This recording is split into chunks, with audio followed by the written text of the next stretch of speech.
Let's now turn to a special interview lined up today on US Election Watch. Our guest is an Indian American lawmaker who was elected to Congress in 2016 and is now in his fourth term. Joining us is Democratic Representative Raja Krishnamoorthi. Congressman Krishnamoorthi, thank you very much for joining us here on NDTV. Congressman Krishnamoorthi, Indian Prime Minister Narendra Modi, as you know, is in the US right now. He attended the Quad Summit over the weekend. The Quad Alliance includes, of course, India, Japan, Australia, the United States, which is a counterbalance to China. Now, President Joe Biden hosted his final Quad meeting this weekend, but Biden's not going to be around much longer. He's not going to be president much longer. It's really an uncertain time here in the US. What happens to the Quad after November the 5th? I think that the Quad is going to last well beyond November. I think it's been embraced by presidents of both parties, whether it was Obama or Trump or Biden. And I think that the relationships between the US and India, as well as Australia and Japan, transcend politics at this point. So I think that this gathering is going to continue for many years to come. Is there anything that worries you if we have Trump in the mix, worries you with regards to the Quad and India? No, I think that Donald Trump will continue to be a friend of India. Although I'm very certain that Kamala Harris will be the next president. In which case we'll have our first Indian American president of the United States, and of course she will continue to maintain and strengthen relations between the world's oldest and the world's largest democracies in the U.S. and in India. All right, Congressman Krishnamurthy, let's move to another question that's really important for our Indian audiences. India has a wealth of young talent, many of whom come to the United States to study, as you know. Now you've recently said that the US really needs a shake-up as far as fixing its legal immigration system goes. You said that it's totally messed up. Firstly, what needs to change? And if Kamala Harris is president, why will she bring about that change given that the Biden administration had nearly 4 years to fix these problems? Well, unfortunately, she didn't have, and the president did not have, a Congress that was amenable to these changes. Unfortunately, for instance, the U.S. House is governed by Republicans, and they will not allow a single legal immigration bill to come to the floor. And so, we have to make sure that our legal immigration system remains strong. I believe it's our number one killer competitive advantage relative to other countries. That's what brought my own parents and my own family from India to the United States. And I feel confident that if Kamala Harris becomes president and we have a Democratic Congress, that we will get immigration, a legal immigration fix done. And that will mean more prosperity for the U.S. and the world. What kind of fixes are you referring to? Can you give us a few examples and specifics? Sure. I mean, first of all, you may know this already, but we have numerous people in queue who were H-1B visa holders who have not matriculated into green card status. And so I think there are roughly 1 million people who have an H-1B who are waiting decades to become a green card holder. In fact, if you come from India today as an H-1B visa holder, it will take you more than 100 years to become a green card holder, which is completely unacceptable, as you know. And so one of the fixes is my own bill to abolish the quota, the cap on the number of green cards that can be issued by country to H-1B visa holders.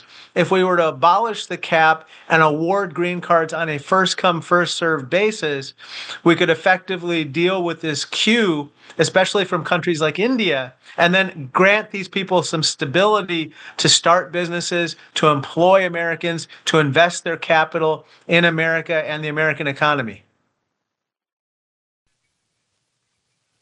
Okay, got it, and good to know. Now, Congressman Krishnamoorthi, you are on a very important committee that has a very long name, so I'm not going to get into it. But suffice to tell our viewers that it's a committee that focuses on some sticky issues dealing with economic and security competition in the US vis-a-vis the Chinese Communist Party. Now, Chinese President Xi Jinping has said that the Chinese military needs to be ready to take Taiwan by 2027. That's 3 years from now. Now, if Kamala Harris is in the White House, what will she need to do to make sure that China does not declare war on Taiwan? Well, first of all, you're right about the long name of the committee. It matches my own long name. And as a fellow Desi and Indian American, I think a lot of your viewers will understand that. With regard to Kamala Harris, I think what she needs to do is to continue doing what the Biden administration has done, which is continue to equip Taiwan with what it needs to deter conflict, to deter an invasion, to discourage the CCP, the Chinese Communist Party, from initiating a coercive reunification with Taiwan. And so that's what I would strongly suggest and hope will continue to occur during a Kamala Harris administration.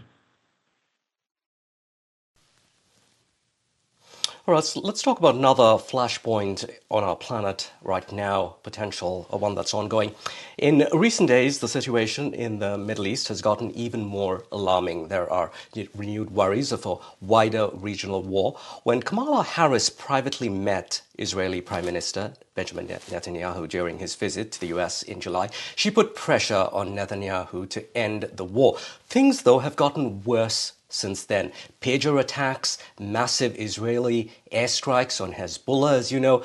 Should Harris become president, would it be time, really, for her to pull back those billions of dollars in military funding for Israel? Many have been calling for that, and we haven't seen it.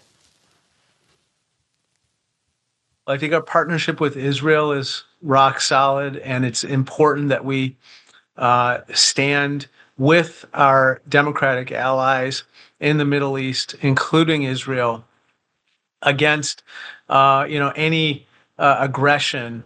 I think that the most important thing that we need to do right now is come to a ceasefire deal that would involve the release of hostages and massive humanitarian aid into Gaza Strip. I think this is essential, and I think we need to get parties in the region to exert their leverage to make that happen. And I think Kamala Harris will continue to do that. I think President Biden, in his remaining months in office, will also continue to do that. It's my hope that we could come to a ceasefire deal before President Biden leaves office. I think that would be a welcome development and provide some space for the parties to pursue what I believe is the ultimate solution, which is a two-state solution, to separate and give the Israeli and Palestinian people a chance at a more durable peace long term. Congressman Krishnamoorthi, personally, how do you feel about how things have unfolded? It's taking so very long. Give us a sense of what's going on behind the scenes. Why are things taking so long, and how do you feel about it? Is it a frustrating, long process? It is. I think that unfortunately what we see right now is a situation where the incentives for getting to a quick agreement are not there on both sides. And we need to create the incentives to get to a quicker agreement. And that will require, obviously, friends, partners, and allies of Israel to continue to urge it to get to yes. But the same is true of Hamas. And unfortunately, Hamas has taken a position where, basically they don't want to be accountable for what happened on October 7th, even though we know that their attack on October 7th on Israel was completely barbaric and unacceptable. And I just don't see a situation where their participation could possibly be reasonable or expected in the long term in Gaza and its governance.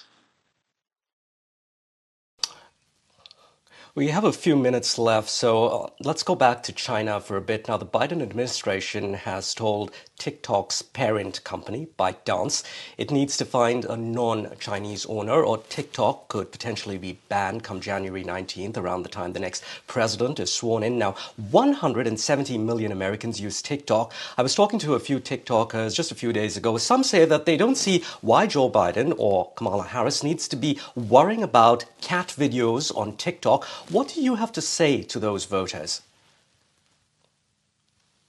Well, I hope TikTok survives as a platform. But what we have said as a Congress is that we don't want TikTok to be controlled by the Chinese Communist Party. That is really the underlying issue. And I think that if the CCP were to get ByteDance, TikTok's owner, to divest TikTok, I think that there'd be many willing buyers, and TikTok could continue to survive as a platform and thrive in the United States. That is hopefully what's going to happen. All right, in 2020, TikTok users in India really bid goodbye to the app following a military clash along the India and the China border. The Indian government said that the Chinese apps, they posed a threat to India's sovereignty and security. India was very swift in making its decision. If this is such a huge problem here in the United States, why doesn't the US just take a leaf out of India's playbook? Well, I think that there would be challenges, and rightfully so, under the First Amendment for a complete ban of the app. And indeed, those challenges have been made in certain states that engage in such a ban. Instead, what we have proposed and what we got signed into law was a divestment of TikTok by ByteDance, which makes a lot of sense. It's a reasonable step forward, and I hope it's what's going to happen as well. Thanks very much indeed. That's Congressman Raja Krishnamoorthi joining us here this morning on NDTV.